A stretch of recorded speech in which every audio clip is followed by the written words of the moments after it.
It's almost like putting a harness on, some sort of chastity.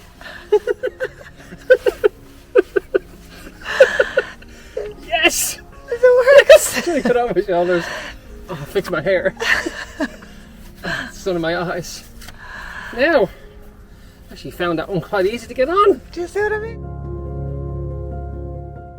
Hello everybody, this is me again. How to get into a kayak when I've fallen out. No, I'm not out of my depth. Maybe I am. Kayak. without whacking myself. Nessa is there now. Put your hands across it. You want to try and distribute your weight as much around as you can. Try and hold the boat on the far side here.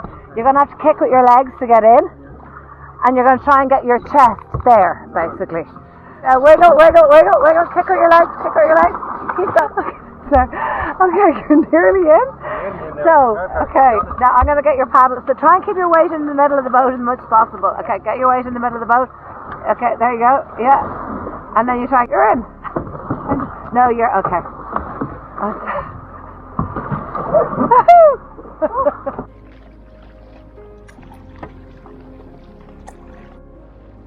Like mad. Okay, sort of things now. So we could go this way. Okay. Just walking, you know. This is JuJu and Vanessa here once again doing some kayaking experience. So today we've done some experience. We couldn't get through the little raft there. We tried really hard. There's not enough muscles in these arms. What do? We get out of the kayak and we put the coast as a term We for portage the boat. portage the boat through. So very little water under this arch here, so it's quite a big flow. Big Tide's flow. coming out, so we had a couple of goes trying to get through it. but unfortunately my muscles are not as strong as Vanessa's muscles, and she was just, come on, push, push, push, tap, tap, tap. It just wasn't happening.